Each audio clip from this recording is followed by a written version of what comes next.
I'm Lorne Denny. I'm playing the moose.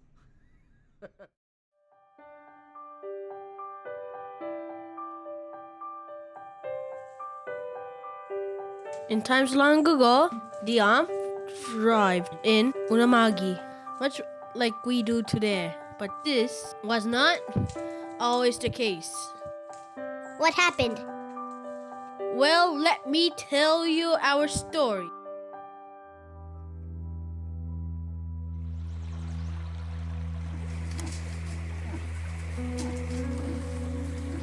Most of us live in the highlands of Unama'ki, land of the everlasting fog.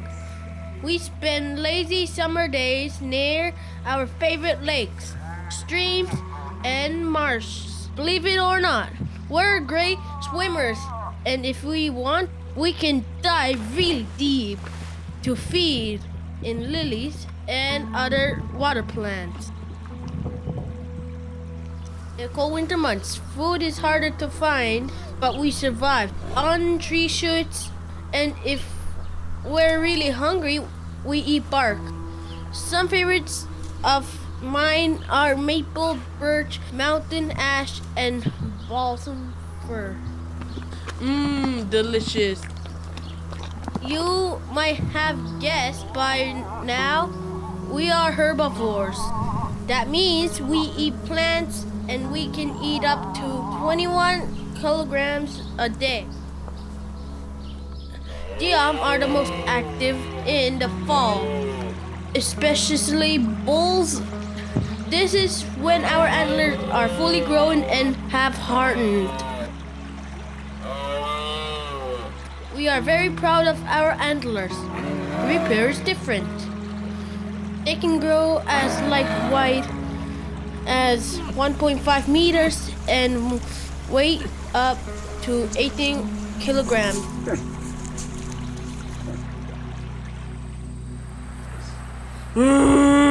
Impressive, don't you think?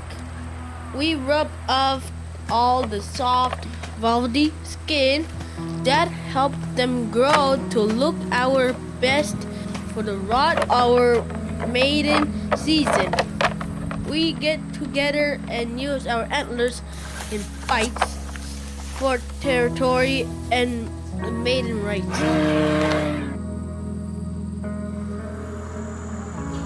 In the spring, cows get birth. Usually one calf is born, sometimes twins. When there's lots of food, it can be pretty scary to be a young calf. At that age, we are in danger from predators. If we survive our first fall and winter, there's a good chance we'll see many more seasons. Tiam are not usually aggressive, but if you mess with a cow's baby, you better one thing. You will know you're in trouble if you see us put our ears back or the hair on our back stands up. It's a sign that we might charge. It might be a warning, but it's a good idea to get out of there. As you can see, we are big. Bulls can weigh as much as 600 kilograms, but usually we weigh about 450 kilograms, and cows 360 kilograms. We are born, we weigh around 12 kilograms. We might look large and clumsy, but adult Tiam can run up to 55 kilometers an hour. Despite our size, we still have a few natural predators, such as black bears and coyotes. Our number one predator in Unama'ki is man. Tiam are very important to the Mi'kmaq, the first people of this land. At one time, Tiam and the Mi'kmaq lived in harmony with the natural world. They took some of us, but only as many as they needed to survive. This is called Nuruk, to provide yourself and family while making sure that nature's gifts remain to nourish both people and Tiam for generations to come. I have heard many stories shared among the Mi'kmaq as they gather around their fires, their voices carrying over the still water. Would you like to hear the legend of the first Tiam?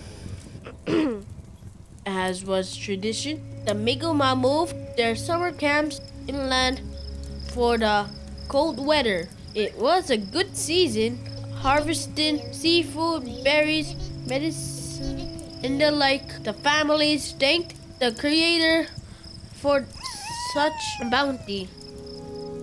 One day, while setting up camp, a heavy storm unexpectedly blanketed the earth with thick, heavy snow. The families were worried. Winter had come early and they didn't have enough meat to survive until spring. The warriors and hunters prayed to the Creator for help in the ancient way. The next morning, a beautiful animal appeared. Tiam was standing outside their wigwams at the edge of the forest. The hunters approached and asked, "Are you the gift from the Creator to help our people to survive the harsh winter?" "Indeed I am," replied Tiam. "But with this gift I bring a message." Tiam told the people, "I will offer my life so that you will have nourishment from my meat, clothing, and utensils, from my bones and hide, and tools and crafts from my antlers." In return, Tiam asked the people to enter into a sacred trust. "I promise to always be here for you, but you must promise to harvest me with love in your hearts. Make an offering over my body. Pray and honor my spirit. Use all parts of me and treat me with respect. If you forget your promise, I will leave you and never return." The people agreed, and this began an ancient alliance of mutual respect. By the 1900s, a lot had changed.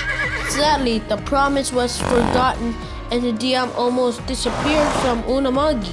So in the 1940s, Parks Canada brought 18 of my relatives here from Alberta, hoping the Tiam would thrive once again. The Tiam came here by train, escorted by Royal Canadian Mounted Police. We liked it here. Hello. And over the years, our population grew. Now there are around 5,000 Tiam living in Unama'ki. Standing here now, looking down over the rolling mountains, covered the lush boreal forest, smelling the ocean breeze, I can't think of a better place to live.